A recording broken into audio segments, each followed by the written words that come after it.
Okay, let's talk about roofs. And within Revit, we've got three different methods, if you will. The most prevalent is what we call roof by footprint. And if you hit the pull down on the roof up here, you can see them. Roof by face is when you're dealing with conceptual ideas. Okay. And we're not gonna mess with that. If you want to explore it on your own, feel free to look into that massing and shapes and things like that. We're going to start by roof by footprint. Oh, cancel that. Let me go to level 3. Let me just cancel the whole thing. Okay, so level 3. I'm on the creating roofs file. So let's go roof by footprint. Now, some options here. What types do we have? Okay, so we've got, we're going to stick with generic just to start with. We'll look at the other ones in a moment.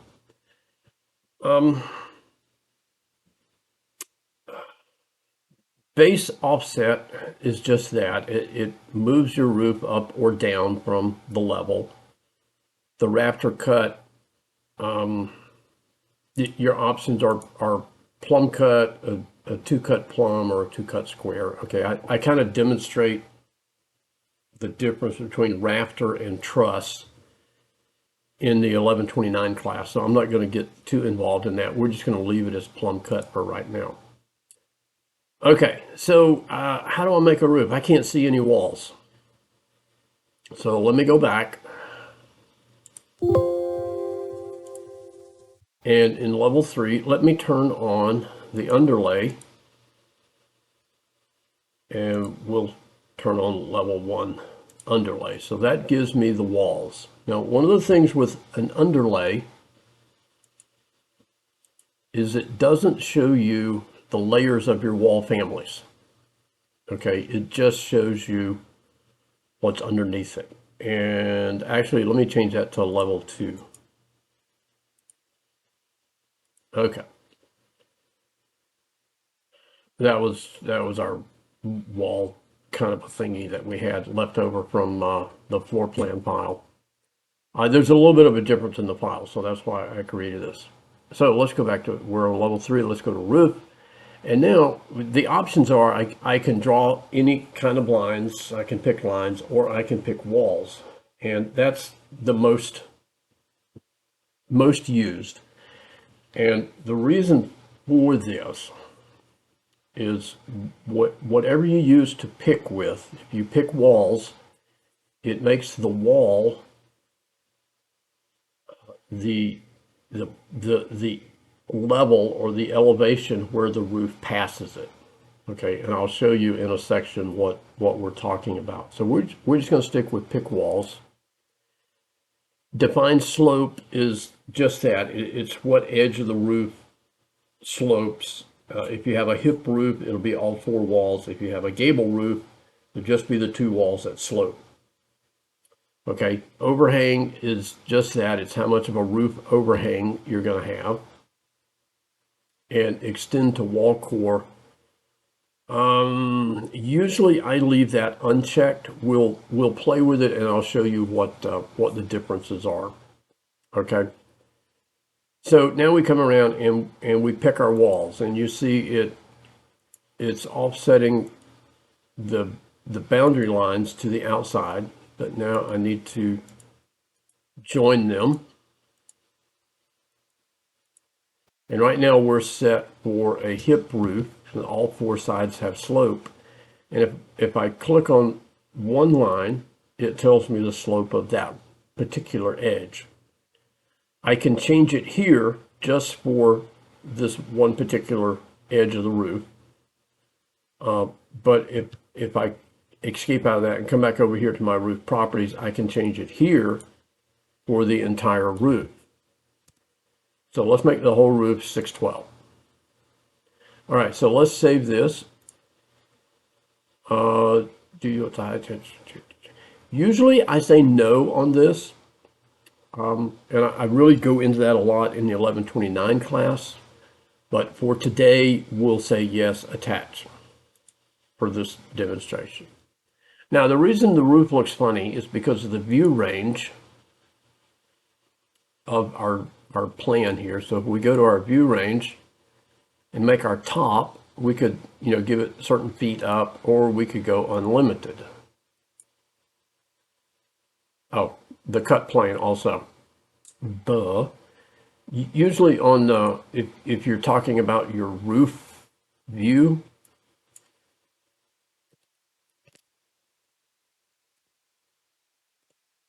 you make your cut plane higher than the top of the roof. So let's look at our section view here.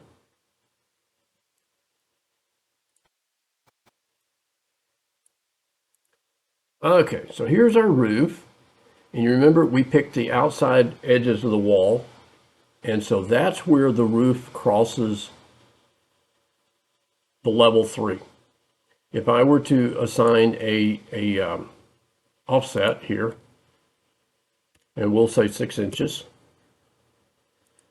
it moves the whole roof family up 6 inches above that. And one of the reasons that we might want to do that is if we have roofs of 2 different slopes that are intersecting, one of them has to be changed.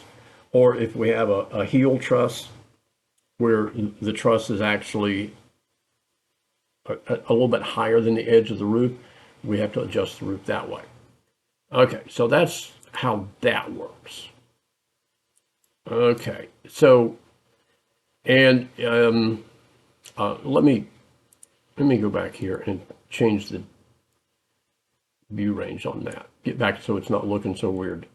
There we go. Okay. So when we attach walls to roof, this is what it does. It attaches the wall all the way up to the roof.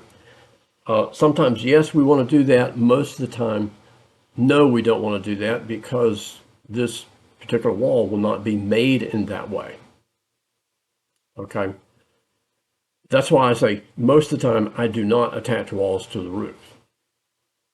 Okay, so let's go back here and edit this footprint.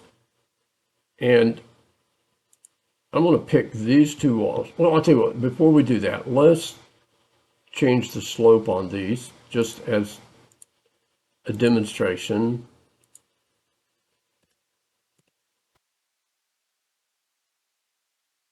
So you can see how that changed the look of the roof there. That cross section, that won't show anything. Let's go to 3D view.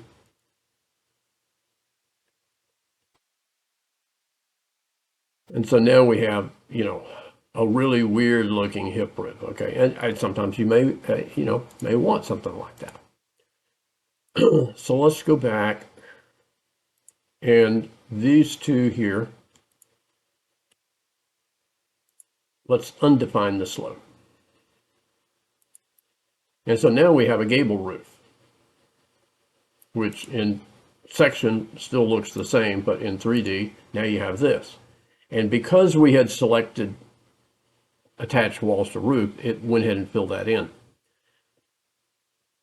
So I'm going to delete this one and start over.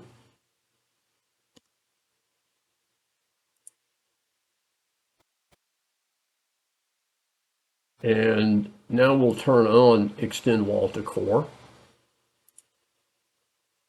or extend to wall core. I don't know what difference it's going to make, since our walls don't go all the way up anyway.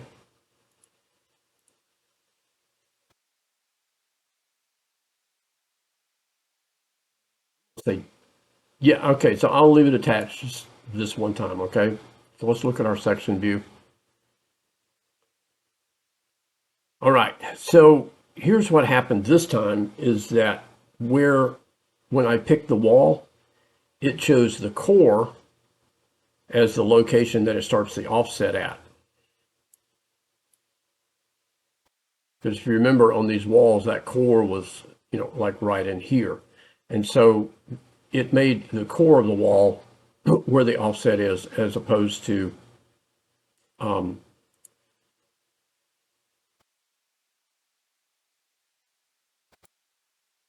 as opposed to the face of the wall. So let's delete that and go back and do this one more time. And I'm going to leave that unchecked.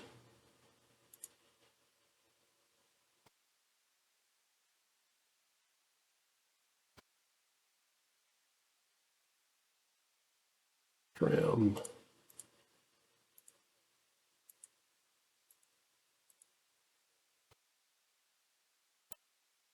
And do not attach. And so now the height of the walls stay the same and it doesn't attach to them because actual wall construction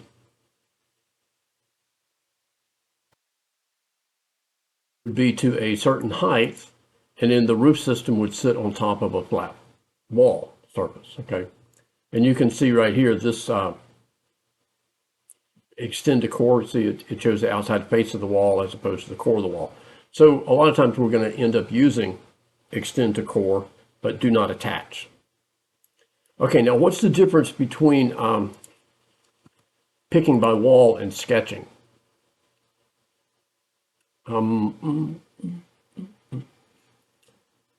Let's see. To make things simple, I'm going to change this wall just back to that brick on CMU. So we're looking at the same thing in section. Okay. And let me pull this one back down to 20 feet. Okay. So let's go to level 3 and let's create a roof here. And I'm going to pick wall on those two sides, and then I'm going to sketch, and I can go ahead and give it a 2-foot offset.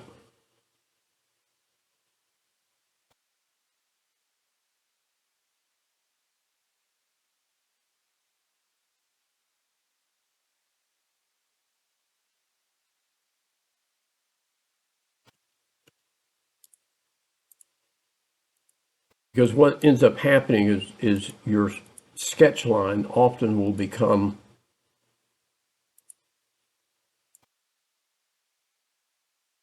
your elevation. Okay, and so here we picked walls, and where the roof crosses the wall, that establishes the level that the roof is made at. When you do a sketch, remember we picked the exterior of the wall, but it was the actual sketch line is out here. So anytime you do roof by sketch for your footprint, it's wherever that sketch line is the level of the roof. And it's kind of hard to explain. It's easier to visualize, but it's more difficult to explain. Okay, so I want to edit that one and get back to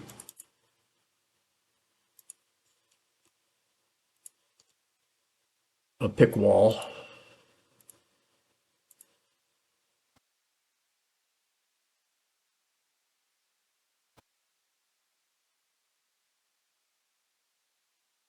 And let's make it something a little less, make it 612 there. And don't attach. Okay. So this is how I like. So let's pick these two walls. Let's see, we did a hip roof, so let's, oh, well, I got 2 different wall types in there. Anyway, so I'm going to make the height of them 21 feet to get them up to level 3. So this kind of looks normal, okay, for wall construction and roof. Now, if we wanted to do a roof by extrusion, so I'm going to go to my south elevation. And roof by extrusion is mainly used for, like, if you're going to do an unusual shaped roof, or maybe you don't have any walls that you're going to work with. Like, you think about a porch that's going to be sitting on a couple of columns. You may use a roof by extrusion, or you're going to do some unusual shape. So let's go roof by extrusion. And you have to pick a plane that you're going to be working in. And if you have named planes, we don't have any. If we had grid lines, like you're going to have in your project, you could pick a grid line as the plane. But here, we're just going to go pick a plane. So we'll go, okay. And I'm going to choose this south facing wall. This particular roof, I want to be at level 2. And we'll go with a 0 offset. So we'll say, okay.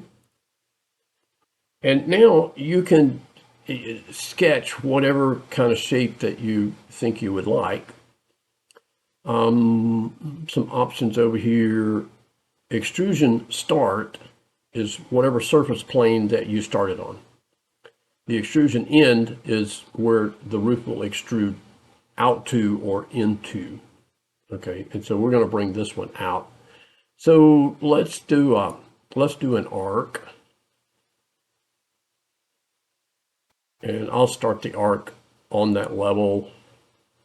And I don't know, 14 feet sounds good. We'll go radius, we'll say 8 feet. Okay. We'll look at rafter cut here in just a minute, how these work out. And so if I say, okay. Now it said it went negative 29 feet. Which means it went into the building 28 feet, 9.5 inches, or 29 feet. So let's change that to 5 feet, and that will bring it out. Okay, now when this is here, you've got these handles that you could grab and you could drag it out even further, okay? But it's a generic roof, so there's no materials to it because that's what we used. If we were to change it to we'll say wood rafter. I don't know how we're going to get a curved wood rafter, but we can do that. Okay. So now let's look at it one more time here. Plumb cut is just that. On the edge, the outside edge of the roof, it goes plumb. So if we were to change our option there, let's go with a 2-cut square. It's kind of hard to visualize on a curved roof, but you can see it made it flat across the bottom. Okay. If we change that to a 2-cut plumb, no change. All right, because our roof is not very thick on that edge. So your choices are that or the other. All right, so maybe you want something a little more unusually shaped. So let's go to level 3. And let's put a vertical opening in our roof because the roof is selected. Let's go with a vertical opening.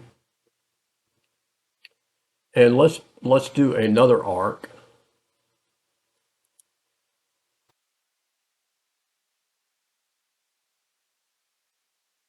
I don't want to connect it. So we'll say an 11-foot radius. And then we'll switch over to lines to create a closed loop. And then we put a curve on the end of our curve. Okay. And so, the only limitations on this is what you can sketch. Okay, when you've got your sketch tools up here. Arcs, splines, tangent arcs, polygons that you could trim out. There's lots of possibilities that you could use there.